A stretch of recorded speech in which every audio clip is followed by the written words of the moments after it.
AMD finally revealed their Ryzen line of CPUs, and it was the big splash hardware enthusiasts were waiting for, to put AMD back in the race and give some viable options against the Intel-dominated market. With records broken, promising benchmarks around the board, and generally good gaming performance, Ryzen is now a solid choice for any builder. Plus, for me, if it wasn't for high bidders on eBay snapping up my old hardware for about the price of the i7 700K, I would be sitting here with a lot of buyer's remorse at the moment. Well, actually, I've got a little bit.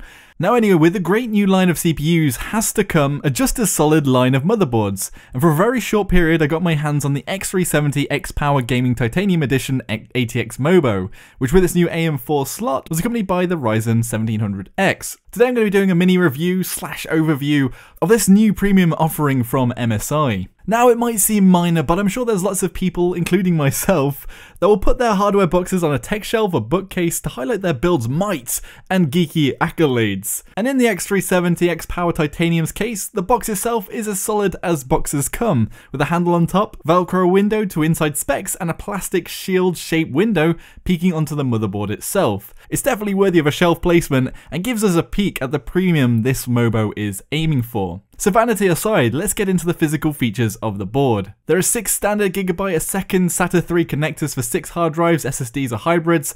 Then we have the U.2 port for a single U.2 NVMe SSD device. We also have 2 slots for M.2 SSDs in the form of 2 turbo M.2 slots. One comes with an M.2 shield, which has a thermal pad and heat shield to basically keep your M.2 SSD cool and avoid any slowdowns. It does look good on the motherboard, but it's definitely a shame there aren't 2 of them, so only one of them comes with a shield. You can also remove the shield altogether pretty easily if you don't want it, and perhaps if you have a little bit of OCD and that kicks in from them being uneven with the shielding.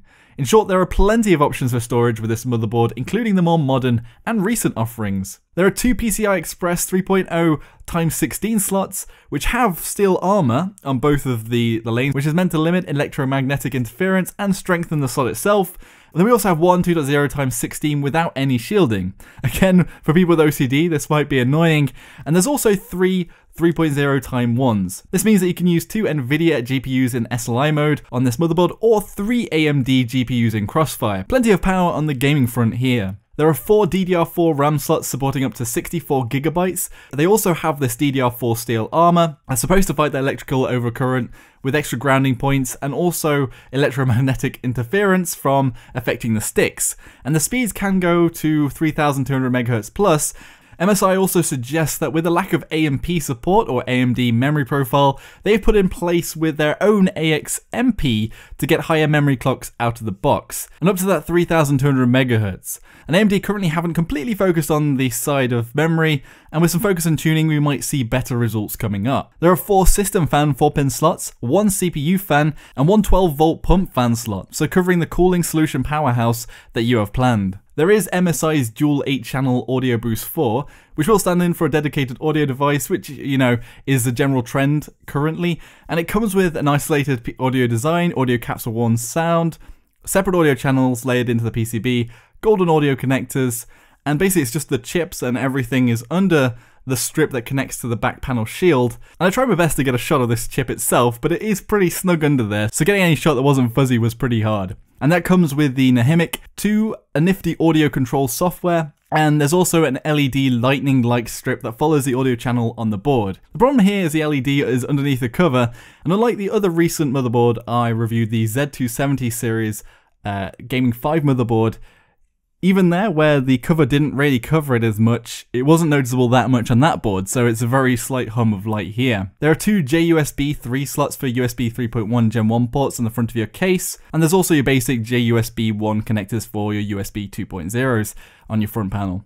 On the rear I/O, or back panel, we have a PS/2 gaming device port, 2 USB 2.0s, a CMOS button, and BIOS flashback USB slot for quick BIOS flashback if something does go horribly wrong, very useful, a display and HDMI slot, 2 times USB 3.1 Gen 1 ports, 1 USB 3.1 Gen 2 Type-C, so this is the new Type-C connector, which is useful for me as I've got the Nexus 6, which uses USB Type-C now, and 1 Type-A. It also has the Intel LAN RJ45 port, which basically comes with the Intel Gaming LAN management software and is LAN protected with bandwidth management And Intel are pretty much well known for the great LAN quality, and I'm quite happy they opted for this over the killer Ethernet they usually use for their other mobos. There's also 5 HD audio connectors plus an optical out, and also 2 VR-ready USB 3.1 Generation 1 ports, and this connects to this VR boost chip that's on the board,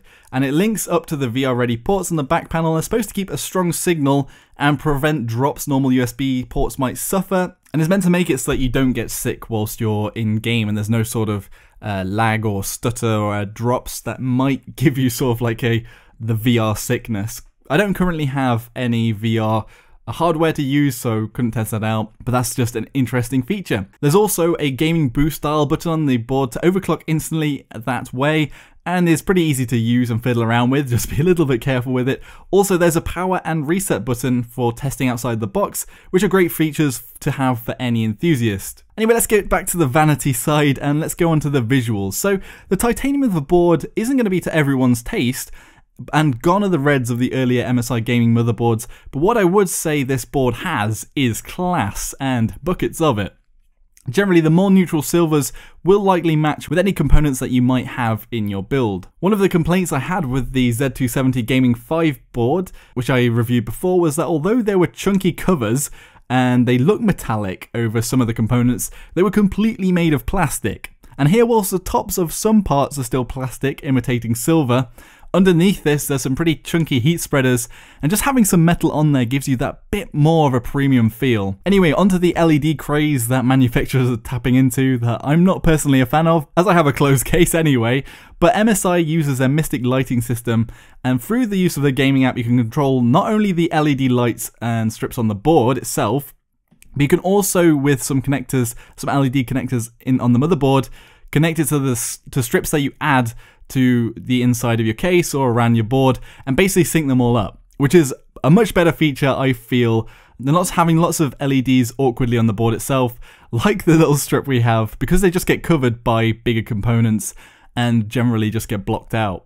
So this is the way to go, I think, and is a nice addition. And the LED lighting on the board again is pretty subtle, and I do prefer that. There is a debugging LED with a status code indicators that's really useful if you're in a bind, and I've used it on other motherboards to try and isolate some problems.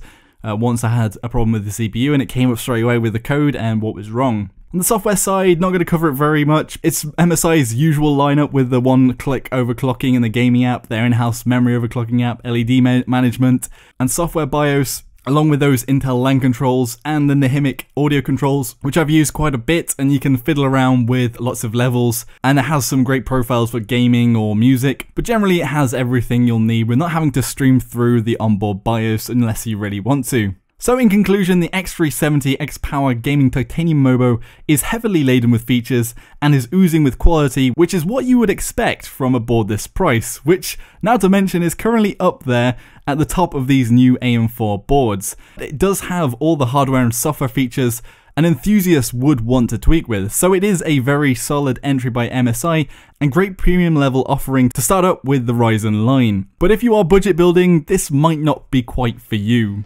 Anyway, what does everyone else think about the Mobo? Or could it be something that you might add to your next build? Be sure to let me know in the comment section below. Anyway, thanks for watching. I'll see you all next time.